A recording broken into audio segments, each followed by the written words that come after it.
Today's video, I'll give you an update on the right-hand drive CRX SiR from Japan. We make the engine bay go from this to this. Let's go ahead and get started with this video. All right, to start this video out, I'm basically just going to be doing voiceover. I'm going to be taking off the front bumper and fenders first.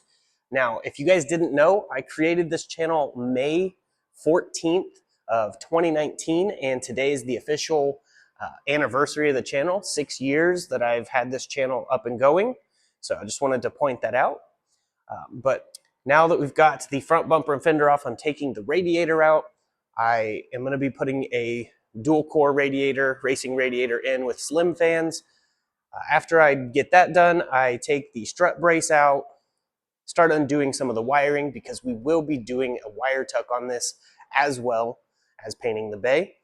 Then I take the race header off, which is header wrapped. I actually header wrapped this off the car right before putting it on and got that taken off. Then I take the intake manifold off. Now we're basically removing as much from this engine bay as possible. And we went over his budget. He didn't want me to remove the engine because I do charge extra to do that. So I'm painting the bay with the engine in. Now I know that's frowned upon by certain people.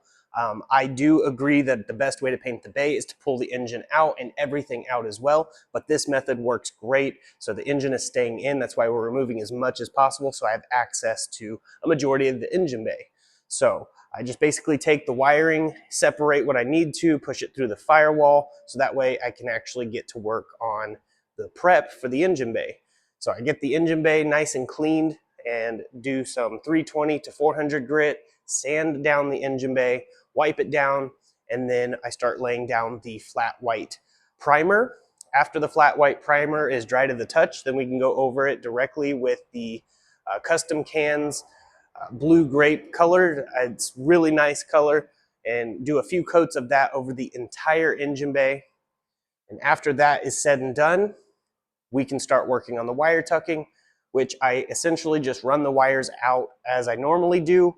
And I do have to extend them, so I cut all of the wires, solder the connections, and extend them all the way through this little channel in there where the fender bolts in front of, and put some wire loom and some of the cloth tape. People call it Tesla tape. That same stuff is what I'm wrapping around the wires and the wire loom to make sure the wires are protected.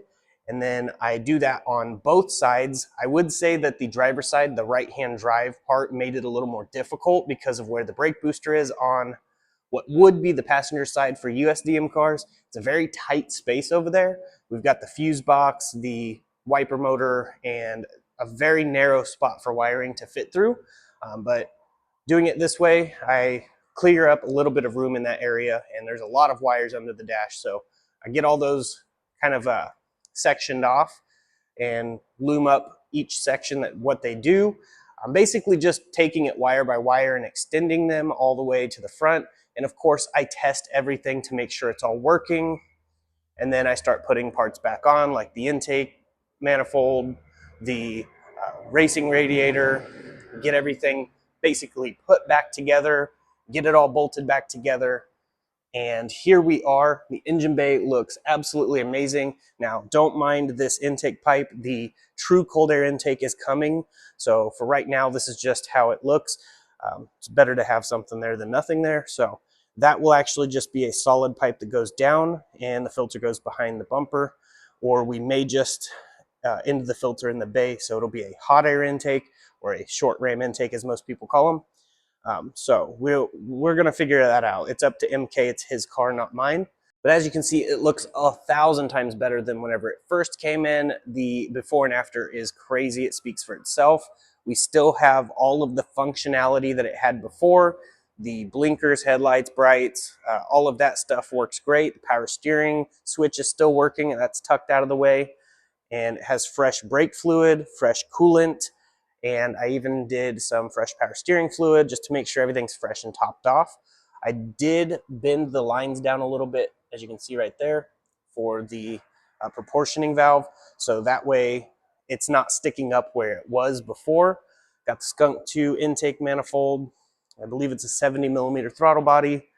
And the race header 4-to-1. All the parts that I used will be linked in the description, and they were on a budget. So these are budget parts, so you guys can actually basically replicate this build, still using the factory fuel rail and injectors and stuff like that. It does have a Spoon Sports computer in here with a chip, so it doesn't need much adjustment on the tune. It already has a base map on it, and it was running a little rich before I threw the intake manifold and exhaust on, and now it's not running as rich. So I think that actually helped by putting those so it has more airflow to burn more of the fuel. But it definitely looks really, really nice compared to what it did. And the full video is over on More Motorsports Garage, my other YouTube channel that I started back in 2009, and it's still going strong to this day. We just reached 150,000 subscribers over there. So if you guys want to check that out, it will be linked in the description. But definitely making progress on the SiR. And this will have the cold air intake, and then as for the VMS hardware, that will be on the header as well, so it'll all match. We're still waiting on shipping on those. It should be here, should have been here yesterday or today sometime, so if those get on, I'll put those on as well. But as for the Civic, still waiting on the engine. My friend in Indiana had delays with work, and then he re-broke his ankle in a bunch of spots, so he's not able to travel now and come here to deliver the Z6 and the Y7, I believe. He's gonna give me 2 motors for my Vevor lift. So since I can't do that, I still got to figure something out. We have a lead on a CRV that's being donated. The guy said that I could just take the engine out and put it in here. It's a B20, but I'd have to get a transmission and stuff. So we might just fix the CRV, and I might donate that to someone in need if I can. I don't know the condition of the car, so I don't know how much it needs or whatever. It doesn't have a title, so there's some issues I have to work around. If I can't donate the car to someone, then I'll probably use the parts and maybe throw the B20 in here. We'll see. I'm not a B-Series guy. The B-Series are great motors. To each their own. I just like the D-Series, something nostalgic about it. It's like my first motors I started with. First motor I ran 30 pounds of boost through, stuff like that. So I want to put a D-Series back in here if at all possible. But yeah, I wanted to give you guys an update, show you what the right-hand drive is looking like and all of that. It's running fantastic.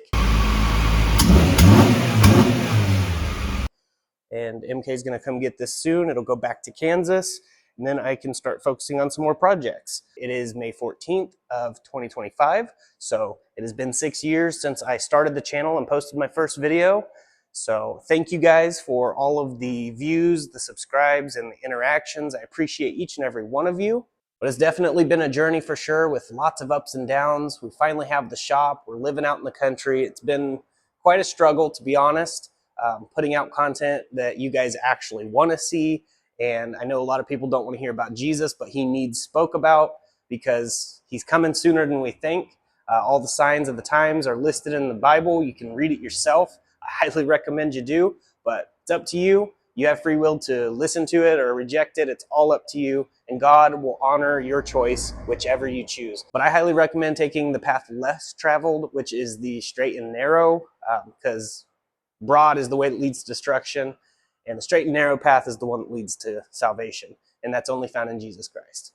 But just wanted to give you that message, as well as my outro that I leave at the end of every one of my videos. Sometimes the outro changes a little bit, but the message stays the same, that there's only one way to the Father, and that's through Jesus. But just want to give you this video, show you how we're doing. And if anyone has a lead on a Z6 for cheap, I don't have a lot of funds, let me know. Instagram.com/Texas Honda channel, and shoot me a message over there and let me know what you guys find. I'm right outside Paris, Texas, so if you guys know of anything in that area, something that runs good preferably, because I'm trying to get another Z6 in here. I would try to rebuild the other one. I just don't have the time or money for that. We need a second vehicle. Long story short, there's not a lot of machine shops I know of around here, so we're going to figure all that out on the Z6 in due time. But for now, I just want to get something in here so that this car runs and I stop paying insurance on a car that never drives. I have yet to drive it in over 2 months that I've owned it. So definitely appreciate you guys coming to the channel. I've been talking a lot, but I want to get you a video out. If you guys want to see more content when I'm not posting here, I'm posting on my other channel. That will be linked in the description. But I'm going to go ahead and get off here and roll my outro. Hope you all have a blessed day in Jesus Christ's mighty name. I don't know who this message is for, but I wanted to let you know this is the sign you prayed for. And for the people who are watching that didn't pray for a sign, this is the sign you need. The beauty of the gospel is Jesus lived a perfect, sinless life, 100% obedient to God the Father, went to the cross, died, was buried, 3 days later, rose from the dead, seen of about 500 witnesses, left us with the Holy Ghost, and all we have to do is believe in our heart, confess with our mouth, and we'll be saved. Then we can do the works, like Acts 2:38, repent, be baptized in the name of Jesus for the remission of sins. We weren't saved to be silent. So if you think you're saved just to be quiet and it's just for you, you're wrong. We were saved for someone else. I pray this message reaches whoever it is intended to. There's a lot of people that feel lost and don't know what their purpose is. I was one of those people. God saved me. He found me. Remember, I was the lost one, not him. So he's looking for each and every one of us, and he is pursuing after us because he loves you. You're not seeing this by accident. You're not continuing to watch this by accident. Most people close out. If you're still watching, it's because it resonates with you in some way. I just want to let you know God loves you, and so do I. People can hate for no reason. I can love you for no reason. But I have a reason, and his name's Jesus.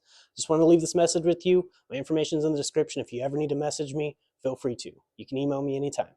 But that's basically it. I'm going to go ahead and get off here. I really hope you all have a blessed day in Jesus' mighty name.